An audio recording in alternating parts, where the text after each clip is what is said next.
simple, j'avais l'idée de faire un film d'espionnage, un film de suspense où on prendrait, au lieu de prendre un spécialiste, on prendrait un individu tout en bas de l'échelle d'une organisation secrète. Et vous savez que dans l'espionnage, on cloisonne, on donne les informations dont chaque agent ou chaque personne d'une organisation a besoin. Et j'imaginais que voilà, cette personne serait tout en bas de l'échelle, en saurait très très peu et serait plongée dans une aventure dont il découvrirait, et nous, spectateurs avec, les choses de manière, on va dire, très très parcellaire. Donc c'est aussi comme ça que j'ai imaginé ce film où on est avec le personnage de François et on se pose toujours les mêmes questions que lui, on en sait autant que lui, on est à égalité avec lui, quoi. Et puis après, c'est sûr que quand il s'agit de penser à qui pourrait interpréter ce rôle-là, bah, j'avais tout de suite, j'avais tout le temps François en tête parce que je savais que c'était un rôle très, tout en retenue, d'un personnage très taiseux, et je savais que François, avec la qualité de son jeu physique et sa capacité d'expression, il saurait nous donner accès à l'intériorité du personnage, quoi, avec tout en subtilité pour un personnage qui se dévoile peu, quoi. Et puis après, naturellement, je savais aussi qu'il ajouterait une couche en plus, qui est sa personnalité ou qui est sa manière d'interpréter les choses, qui est une couche d'humanité, quoi. J'ai envoyé le scénario à François, et ça a un peu changé ma vie. Et enfin, surtout qu'il le lise, pas de l'envoyer.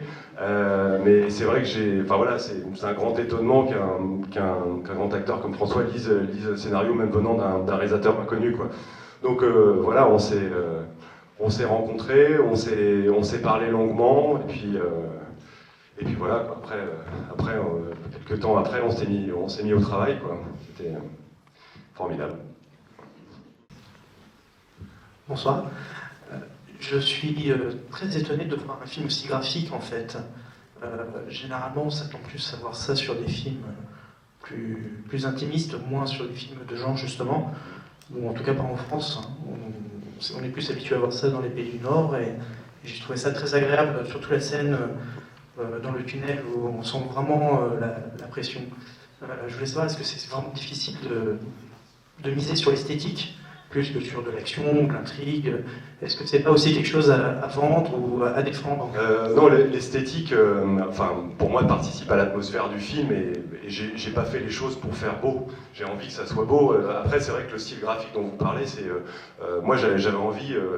Si je raconte un personnage qui est enfermé dans une situation, si je le filme comme ça, très très près, avec une image carrée, on va sentir cet enfermement. Mais moi, j'avais plus envie que l'image soit vaste, que ça soit en scope, que ça soit large, et que ce personnage soit enfermé dans des lignes à l'intérieur de l'image et entouré de choses qui s'épurent au fur et à mesure dans un univers un peu souterrain, parfois un peu étrange, qui se vide, quoi. J'avais cette idée, cette image constamment d'un homme dans un labyrinthe, quoi. Voilà, donc on a essayé de partir de quelque chose d'assez réaliste au début du film, mais déjà un peu graphique, et puis d'aller de plus en plus dans cette veine, et aussi en faisant évoluer la lumière vers quelque chose de plus sombre, de plus contrasté, en utilisant au fur et à mesure qu'avance le film et que le personnage avance dans l'histoire, les codes du film noir. Bonsoir. Moi j'ai une question, comme c'est ton premier film. Est-ce que si c'était à refaire aujourd'hui, est-ce que tu dirigerais François différemment avec cette expérience aujourd'hui? Non, je crois pas. En fait, après, c'est assez... quand on fait un film, moi ce que j'aime dans le fait de faire un film, vous m'entendez là, hein, c'est bon, je l'ai pas pété là, c'est que tout compte. Et donc il y a beaucoup de choses qui sont le fruit de discussions avec toutes les personnes d'une équipe. Après, c'est vrai que les interprètes, il y a des choses qui sont le fruit de la discussion, des directions qu'on a données, mais il y a des choses qui... voilà, j'ai pu dire peut-être quelque chose à un moment à François, et François a proposé, je me souviens même d'une scène où quand François sort de la voiture après l'accident de voiture, moi je lui explique la scène et je lui dis j'ai l'impression que tu vas tituber, que je vais faire une image cotonneuse, que ça va aller un peu à 2 heures, et puis à un moment tu vas t'écrouler, quoi. Et en fait, moteur, action, François il sort du truc à toute berzingue, il court, il se retourne et il tombe par terre et tout d'un coup, ouais en fait c'est ça, c'est exactement ce que je voulais. Et donc voilà, en fait le film a aussi le fruit de moments, d'idées qu'on a pu saisir ou de l'inspiration de François et des autres interprètes. Donc c'est vrai que même quand je revois le film, ces choses-là qui sont des choses un peu extérieures à ce que moi enfin voilà, me semblent précieuses et je voudrais surtout pas prendre le risque de retourner les scènes.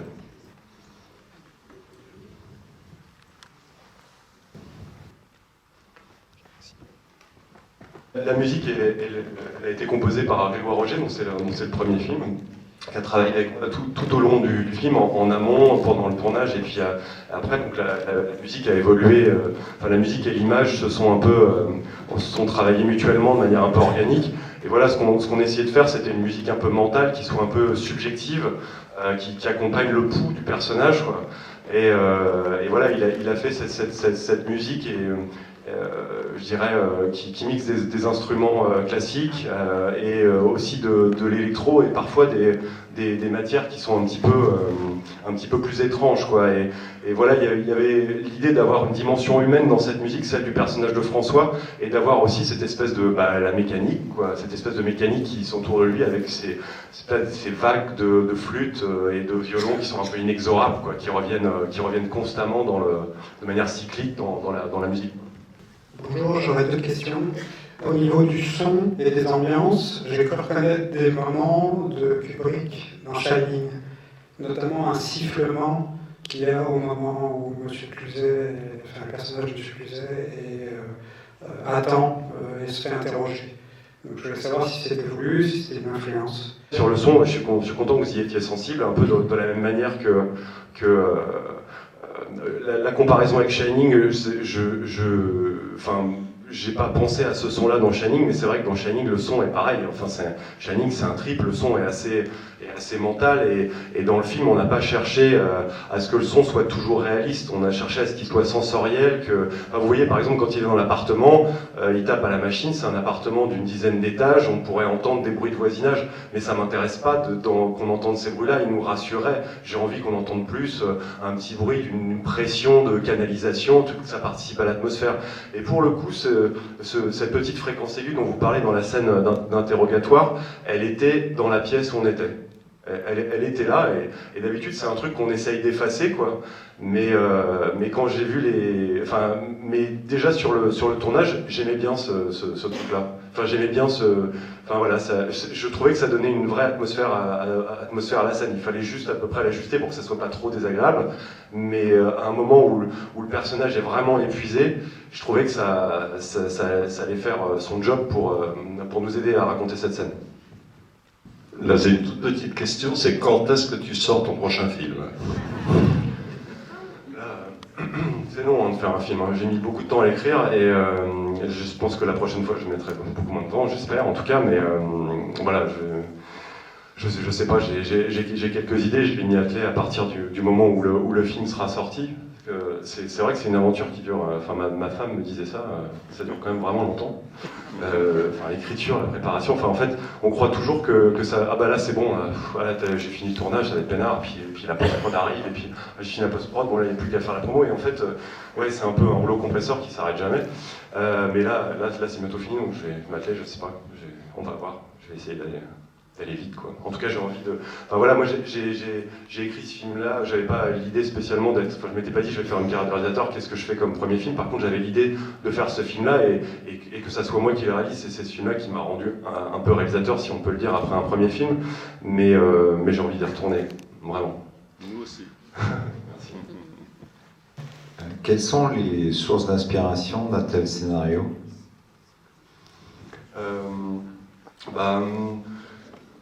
Pas mal de choses, je dirais peut-être après, dans les sources d'inspiration, c'est difficile, on ne se rend pas forcément compte de ce qui nous a inspiré, et parfois c'est un peu inconscient, mais moi j'ai toujours beaucoup aimé le cinéma d'espionnage et la littérature. Après, voilà, c'est vrai que les bouquins de l'atmosphère un peu crépusculaire, un peu de trahison, de manipulation des livres de John le Carré, ça voilà, ça m'a toujours assez marqué et je pense que ça m'a influencé pas mal pour le film. Après, c'est vrai que l'intrigue, dans l'intrigue, la toile de fond, vous avez dû reconnaître probablement quelques affaires un peu qu'on a pu avoir en France, d'histoires de complot, enfin voilà.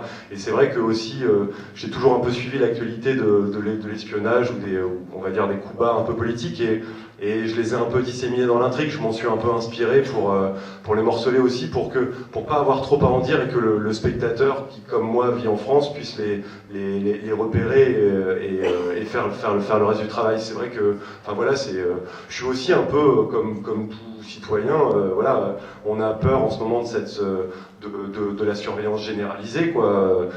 Donc et puis après il y a ces soupçons un peu de liens troubles entre les services secrets et la politique. Voilà, moi c'est un truc dont je me sens un peu, enfin qui m'inquiète. Et puis voilà, après on écrit, mais ces choses-là font partie de nous. On écrit et puis ça rentre dans l'histoire, quoi.